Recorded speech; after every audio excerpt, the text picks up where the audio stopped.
Nathan Stanford Sr., and what we're going to look at today is HTMX with ColdFusion and getting able to update multiple divs with just one click.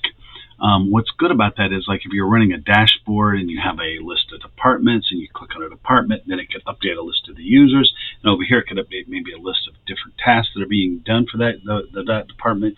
Maybe it would have a graph at the top showing the amount of tasks, or maybe the amount of money that's, what the last month's worth of money, or the last 6 months, or the last year.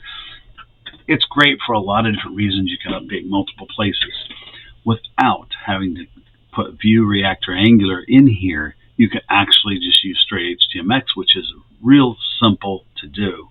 And I made this page to be simple on purpose so I could show you the least amount of code so you can integrate it into your application and kind of understand what's going on.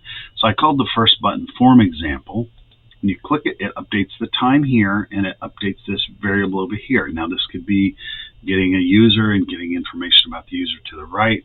Maybe you click it and it shows you, a little bit about the user, and it shows you then over here a list of all the things that the user is working on or something. All kinds of things you could do. And when we switch to URL, now it's got the time here, and it switched this to URL example. And then clear will clear all three of them. So I'm going to show you the code. We'll maybe even make one little change. So if we go here, we don't really need to look at the header. We don't need to look at the nav bar because none of that comes into play. We have 3 buttons and one area for the data to be displayed on the right. So we have the form example, which is ID of test 1, showing when the time will show up there. If you notice here, we're targeting test 1.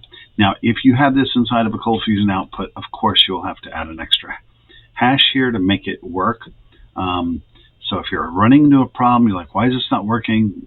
Check to see, are you inside a ColdFusion output? Because if you are, you need to change that. And then if you change it and you go to use it again somewhere else, and you're not inside a ColdFusion output, you have to remember to bring it back to just one hash to represent the ID.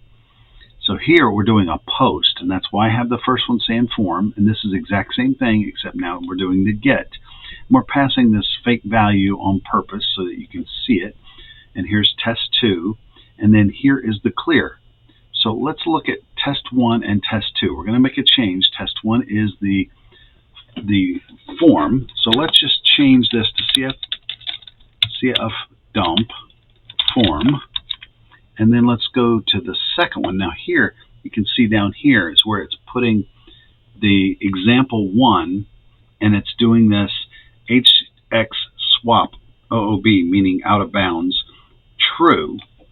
So it looks for this ID and replaces that whole div with this div. So that way you can replace any div on the page or any ID of any item on the page. If you have an ID on an image and you tell it, here's the image I want for that ID, you can do that. So here is the second example. And what we're going to do, we're going to do CF dump again. And this time we're going to do URL because it should be passing in those URL variables. And here it's putting over to the right URL example. Then when you go to clear, if you look here, you'll notice we're clearing all of these. And then down here, we're putting the clear button in there, reset, because in case you've made changes or whatever, you're swapping it out. So you can literally have a button that when you click on it, goes and gets a list of things, and then you can have it disable that button because now you got this list, and when they click close, then you can have it re-enable that button. So it's just a great tool that you can use without using Vue or React or Angular.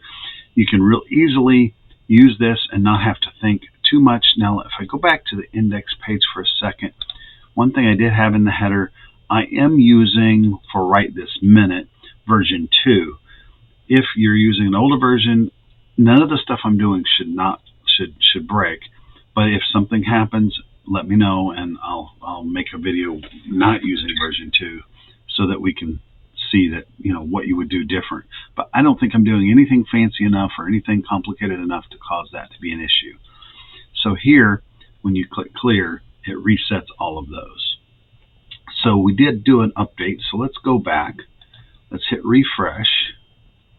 So now if I click form variable, it dumps that value, that fake value, I passed in the form variable. But notice I passed it the same way in URL, but I just did from doing a post to doing a get, and it dumps it out. Still there, still showing up, but it's now a URL variable. And once again, you can still clear.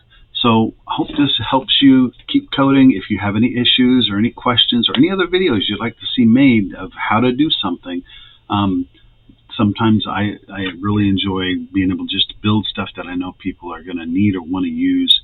So hopefully this helps you accomplish some task at work. Just keep coding.